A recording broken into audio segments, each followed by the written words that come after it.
शौक़ ज़िक्र नबी आज मेरे काम आ गया। शौक़ ज़िक्र नबी आज मेरे काम आ गया। मेरे हक में भी कौसर का जाम आ गया। मेरे हक में भी कौसर का जाम आ गया। आसमां से दुरूदों की बारिश हुई, लब पे जब मोहम्मद का नाम आ गया। आसमां से दुरूदों की बारिश हुई। तुम्हारी समझ में ये शेर आ गया। आसमां से दरूदों की बारिश हुई, लब पे जब मोहम्मद का नाम आ गया। लब पे जब मोहम्मद का नाम आ गया। तमन्ना आरज़ू उम्मीद हसरत सच के बैठी है। तमन्ना आरज़ू उम्मीद हसरत सच के बैठी है। मेरे दिल में पैगंबर की मोहब्बत सच के बैठी है। मेरे दिल में पैगंबर की मोहब्बत सच के बैठी है। इधर सरकार अपनी ऊँटनी पे जलवा फरमा है, उधर अय्यूब अंसारी की किस्मत सच के बैठी है। उधर अय्यूब अंसारी की किस्मत सच के बैठी है। और कहा रिजवान जन्नत ने, इधर आओ दीवानो, तुम्हारे ही लिए तो जन्नत सच के बैठी है। तुम्हारे ही लिए तो जन्नत सच के बैठी है। वक्त बहुत हो रहा है, इसलिए मैं आवाज दे रहा हूँ। आपकी बस्ती का एक चमकता दमकता खतीब अहले सुन्नत हजरत मौलाना अरकान रज़ा वो तशरीफ लाए और अपनी तकरीर से सामईन के कुलूब को मुनव्वर व मुजल्ला मुज़क्का फरमाए। इस शेर के साथ मैं उन्हें आवाज देता हूँ। यहाँ कोई अपना नहीं बताता है, यहाँ कोई अपना नहीं बताता है। जहर को कोई मीठा नहीं बताता है। जो जान कर है इसी से जान लेते हैं। शजर अपना किसी को शजरा नहीं बताता। अल्हम्दुलिल्लाहिल्लज़ी खलक़ना व जअलना मिन हबीबिहिल उम्मतिल मुज्तबा। सुभान अल्लाह। वस्सलातु वस्सलामु अला हादिया सिरातिल हिकमति वल उला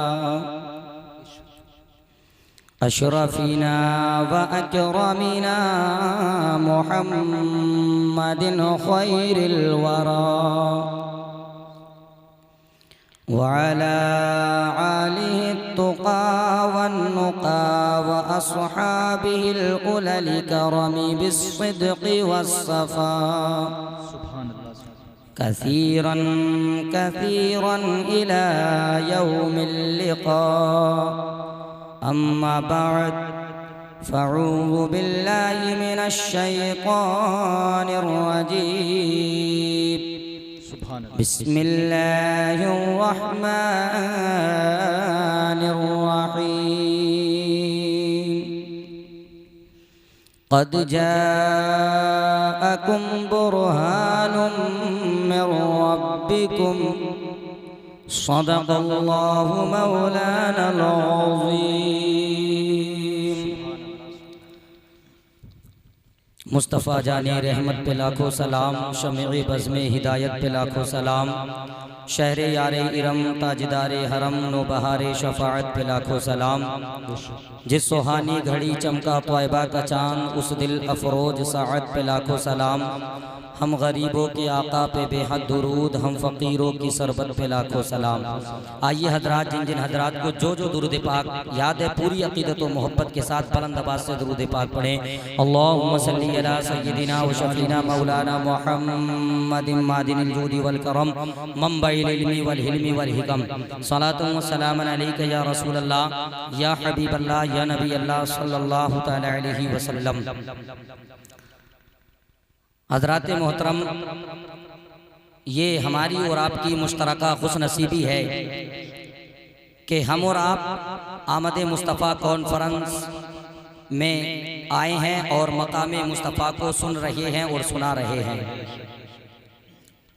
लेकिन हज़रात, मकाम मुस्तफ़ा को बयान करना ये कमा हक़्क़ुहु किसी के बस की बात नहीं। तो मुझ जैसा छोटा मोटा हजरत नबी पाक के मकाम को कमा हक़्क़ुहु कैसे बयान कर सकता है? जबकि हकीकत ये है कि दुनिया की जो उलूमों की इंतहा है, दुनिया की जो डिग्रियों की इंतहा है, वो 36 है।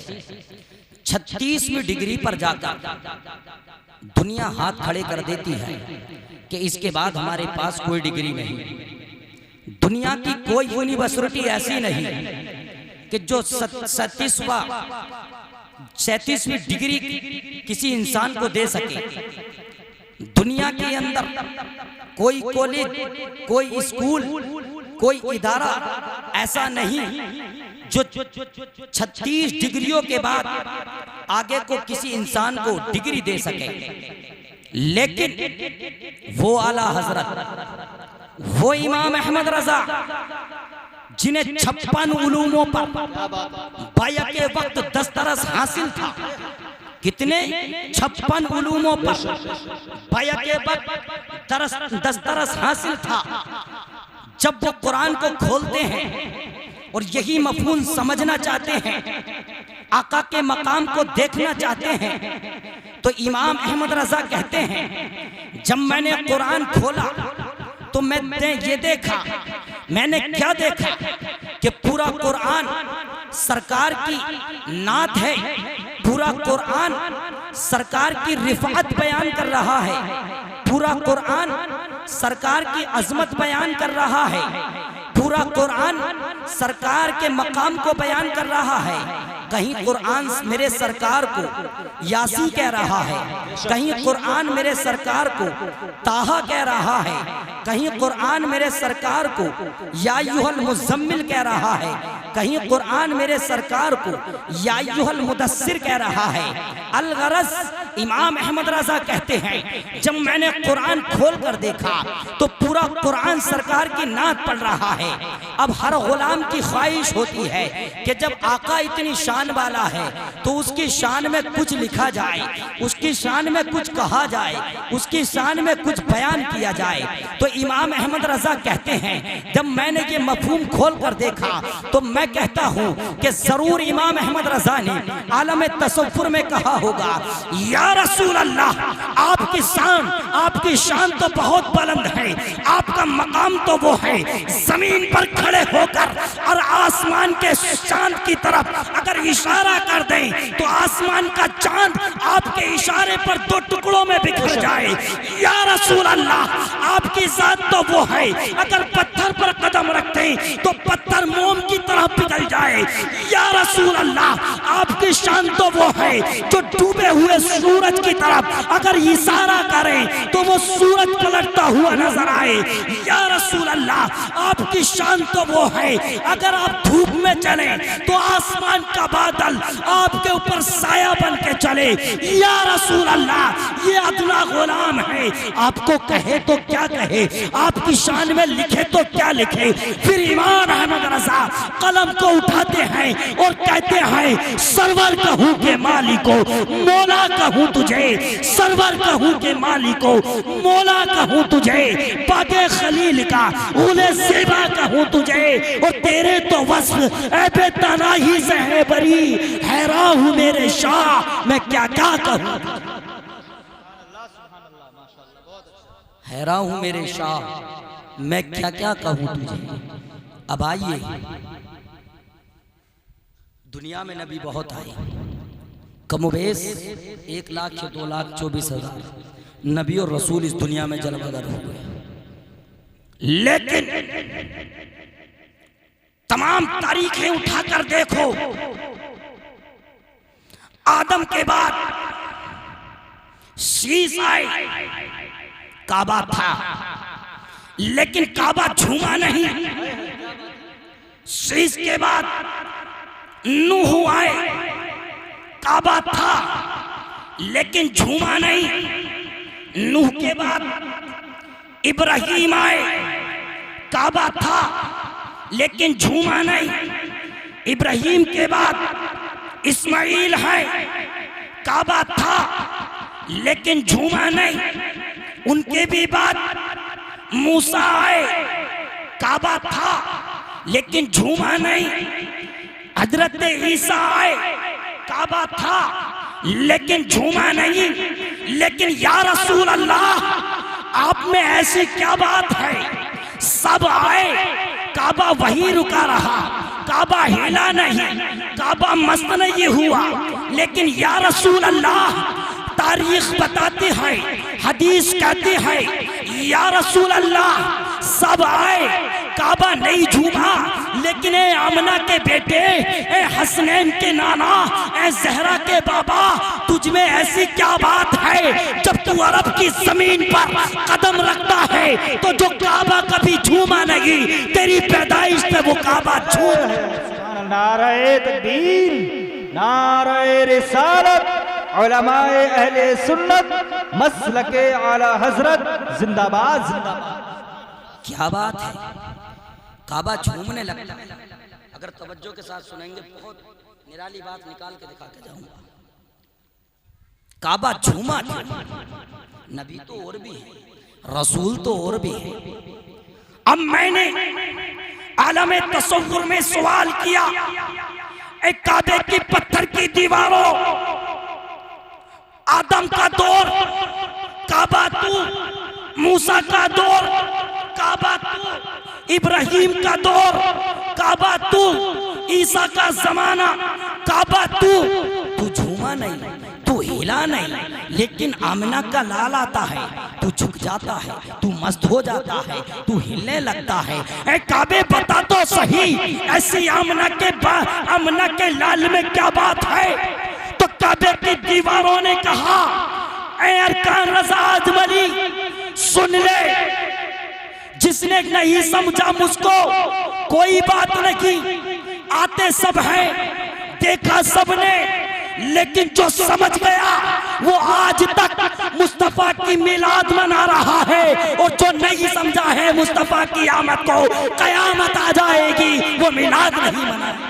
सुभान अल्लाह, सुभान अल्लाह। नारे तकबीर, नारे रिसालत, उलमाए अहले सुन्नत, सरकार की आमद, दिलदार की आमद, मक्की की आमद। नारे तकबीर, नारे रिसालत। जो नहीं तवज्जो रखे, क्या नहीं समझा? तो काबे ने कहा, अरे हैरत है तेरे आदमी होने पर, हैरत है तेरे इंसान होने पर। जब आमना का लाल आया तो काबे में पत्थर के 360 फुट समझ गए कि आमना का लाल आ गया और अपने मुंह के बल गिर गए। लेकिन आज तक जो है इस जमाने का वहाबी और देवबंदी नहीं समझा। पत्थर के फुट समझ गए जब आमना के लाल ने कदम रखा अरब में, गिर पड़े मुंह के बल। तो काबा कहता है, हैरत है तेरे इंसान जो मिलाद नहीं मनाते। अरे हम तो आशिक रसूल हैं, हैरत है। आइए काबे तू इतना मस्त क्यों? तो काबा कहता है, ये जुमला नोट करिए, काबा कहता है, ए सवाल करने वाले, ये बात बिल्कुल हकीकत है। दौर आदम का काबा मैं, दौर मूसा का काबा मैं, दौर ईसा का काबा मैं, दौर खलील का काबा मैं। लेकिन तू भूल रहा है दौर किसी का रहा हो, लेकिन काबा मैं रहा हूँ। लेकिन ये वो जात है कि मैं इसका काबा नहीं बल्कि ये मेरा भी काबा, ये मेरा भी काबा है। इसीलिए बरेली का इमाम अहमद रजा कहता है, हाजियो आओ शहंशाह का रोजा देखो, काबा तो देख चुके, काबे का काबा देखो। वो सबका काबा है, लेकिन काबा कहता है अब जो आया है ये मेरा भी काबा है। कैसे ना झूमूं, अरे कैसे ना मस्त हूं। अब मैं उन्हीं बातों की तरफ चलता हूं जो मैंने आपके सामने रखी। मुस्तफा मक्के में क्यों, अरब में क्यों, इंडिया में क्यों नहीं, दूसरे देशों में क्यों नहीं? ऐ परवरदिगारे आलम, आखिर मुस्तफा को मक्के की जमीन पर भेजने में क्या राज है? बड़ी मेहनत की, उसके बाद समझ में आया कि अल्लाह की क्या मर्जी है। मक्के में भेजने के बाद ये जो है टेक्नोलॉजी का दौर है, बहुत तेजी के साथ। आप कभी अल्लाह किसी को ये तौफीक दे तो जो हवाई जहाज या हेलीकॉप्टर होता है उसमें बैठकर फिर दुनिया को देखें, फिर दुनिया को देखें, और वहाँ से भी अंदाज़ा ना हो तो एक जगह और है जहाँ सैटेलाइट सिस्टम है, जहाँ सैटेलाइट सिस्टम है वहाँ जाकर, और साइंसदान बताते हैं वहाँ जाकर देखो दुनिया को, तो दुनिया एक गेंद की तरह नजर आती है। काय की एक गेंद की तरह नजर आती है। सारी रिसर्च बताती है, सारी तहकीक बताती है कि पूरी दुनिया में अगर सेंटर कोई है, पूरी दुनिया का सेंटर अगर कहीं है, पूरी दुनिया का मरकज अगर कहीं है तो वो और कहीं नहीं, वो उसी जगह है जहां पर आज काबा बनता है। आज काबा शरीफ है। कौन दुनिया का सेंटर कहाँ है? जहाँ काबा शरीफ है। तो कहा ऐ सवाल करने वाले समझ ले, जो दुनिया में सबसे पावरफुल होता है, जो दुनिया में सबसे ताकतवर होता है, जिसके कमालात सबसे अलग हो, जिसके मौजिज़ात सबसे बढ़कर हो, जिसका हुस्न सब पे गालिब आ जाए, जिसका कमाल सबसे बढ़कर हो, तो वो कोई आम जगह नहीं, वो दुनिया के सेंटर में उतारा।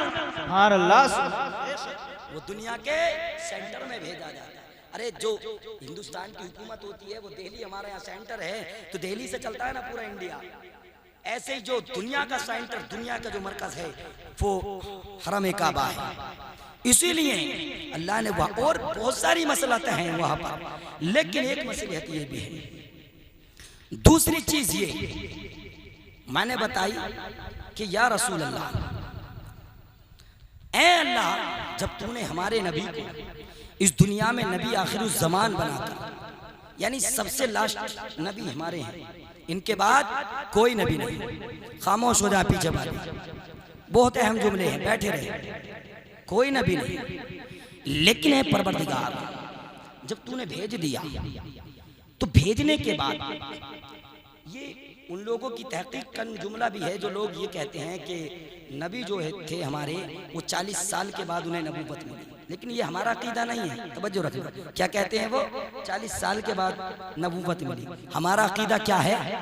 अरे हमारा अकीदा ये है, हमारा नबी उस वक्त भी नबी था जब आदम मिट्टी और पानी के दरमियान थे। हमारा नबी उस वक्त भी नबी था जब कुछ चीज नहीं थी। हमारा नबी उस वक्त नबी था जब सिवाय रब के कोई चीज नहीं, रब के सिवा कोई चीज नहीं थी।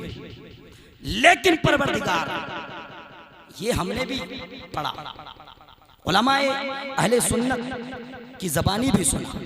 वो कहते हैं कि नबी आए दुनिया में, लेकिन 40 साल तक, कितने 40 साल तक मक्के में रहे, लेकिन लोगों से नहीं कहा मैं अल्लाह का नबी हूं, मेरा कलमा पढ़ो।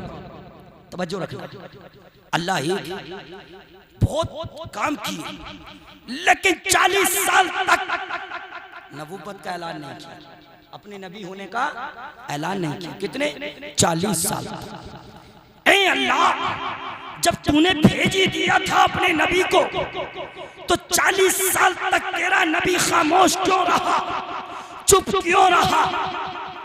तो आवाज आती है, आवाज आती है, ऐ सवाल करने वाले सुन, वो और नबी हैं जो दुनिया में आए और कौम से कहा मैं कलीम हूँ, किसी ने कहा मैं खलील हूँ, किसी ने कहा मैं ईसा हूँ, किसी ने कहा मैं मूसा हूँ, मैं अल्लाह का नबी हूँ। लेकिन अब जो आने वाला है वो ऐसे नहीं कहेगा। ए मौला, फिर कैसे कहेगा? तो अल्लाह का कुदरत का नकीब पुकारता है कि वो ऐसे नहीं कहेगा, बल्कि जब वो रास्ते से गुजरेगा तो रास्ते के पत्थर बोलेंगे ये नबी हैं, अस्सलातु वस्सलामु अलैका या रसूल अल्लाह। जब वो दरख्तों के पास से गुजरेगा तो दरख्त कहेंगे अस्सलातु वस्सलामु अलैका या हबीब अल्लाह। जब वो धूप में चलेगा तो आसमान पे साया बनके बादल बोलेगा अस्सलातु वस्सलामु अलैका या रसूल अल्लाह। जब वो पत्थरों पे कदम रखेगा तो पत्थर मोम बनके बोलेंगे या रसूल अल्लाह या हबीब अल्लाह। सुभान अल्लाह। नारे तकबीर, नारे रिसालत, उलमाए अहले सुन्नत मसलके आला हजरत जिंदाबाद। हज़रात अपनी बात पूरी करके मैं अपने गुफ्तगू को समेटता हूँ। इसीलिए इमाम अहले सुन्नत कहते हैं खल्क से औलिया, औलिया से रसूल और रसूलों से आला हमारा नबी। और रसूलों से आला हमारा नबी। अब देखिए पूरी दुनिया खुशी क्यों मनाती है आमद मुस्तफ़ा पर। आखिरी जुमले हैं, पूरी दुनिया खुशी क्यों मनाती है आमद मुस्तफ़ा पर।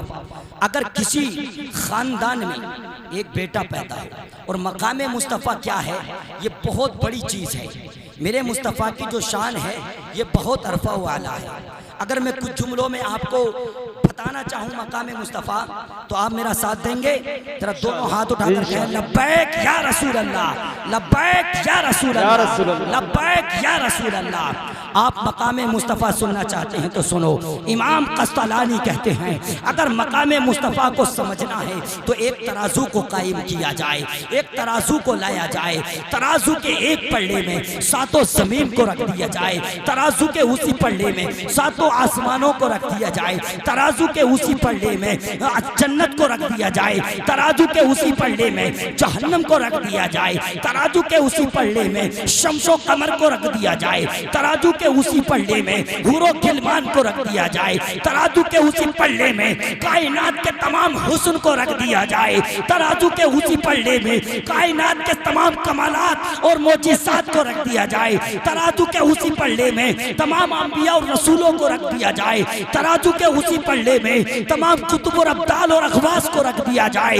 फिर इमाम कस्तालानी कहते हैं और उसी तराजू के दूसरे पल्ले में, उसी तराजू के दूसरे पल्ले में ज़हरा के बाबा को रख दिया जाए, हसनैन के नाना को रख दिया जाए। तो इमाम कस्तालानी कहते हैं जब वज़न किया जाएगा तो सारी कायनात का हुस्न ऐसे लगेगा जैसे आमना के लाल के हुस्न की भीख लेकर आया है। सारी दुनिया के कमालात ऐसे लगेंगे जैसे आमना के लाल के कमालों से एक इशारा मिल गया हो।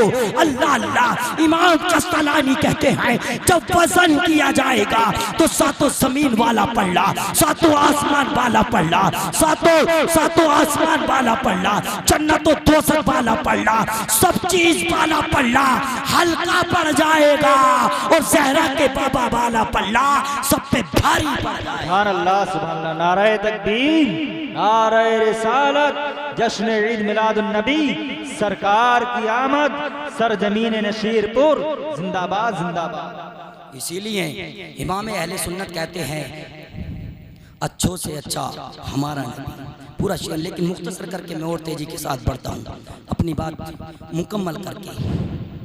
नबी की खुशी पर पूरी दुनिया खुश क्यों? अब यहीं पर रुक कर बहुत तवज्जो के साथ, किसी के खानदान में एक लड़का पैदा हुआ, खानदान में लड़का जितना अजीम होगा इतनी खुशी ज्यादा होगी। तवज्जो रखना, खानदान में खानदान बड़ा है तो खुशी बड़ी है। अगर गांव के लिए वो ऐसा लड़का साबित हुआ तो पूरा गांव खुशी मनाता है। शहर में अगर शहर के इस घर में पैदा हुआ जिसे पूरा शहर जानता है, जिससे पूरा शहर फायदा उठाता है, तो पूरा शहर खुशी मनाता है, पूरा स्टेट खुशी मनाता है, पूरा देश खुशी मनाता है। बस यहीं पर रुककर सवाल समझ में आ गया, अरे अब जो आने वाला है ये एक देश की खुशी नहीं है, अब जो आने वाला है ये एक मुल्क के लिए नहीं है, अब जो आने वाला है ये दो मुल्कों के लिए नहीं है, बल्कि पैदाइश मुस्तफा पर जिब्रील अमीन ने मशरिक और मगरिब में दो झंडे लगाकर कायनात को बता दिया, ऐ लोगों समझ लो अब जो आने वाला है उसकी हुकूमत मशरिक से मगरिब तक, सुभान अल्लाह, उसकी हुकूमत मशरिक से मगरिब तक होने वाली है। देखिए हजरात, वक्त बहुत तेज़ी के साथ बढ़ रहा है, बस मैं इन्हीं जुमलों पर अपनी बात को मुकम्मल करता हूँ और अल्लाह पाक परवरदिगार आलम की बारगाह में दुआ है, मौला मैंने जो कहा है तो इसमें किसी तरह की जो गलतियाँ हो गई हों अपने हबीब के सदक़े में माफ़ अता फरमाए। एक बार कलमा तैयबा का विर्द करें, ला इलाहा इल्लल्लाहु मुहम्मदुर रसूलुल्लाह सल्लल्लाहु अलैहि वसल्लम व मा अलैना इल्लल बलाग। अस्सलामु अलैकुम।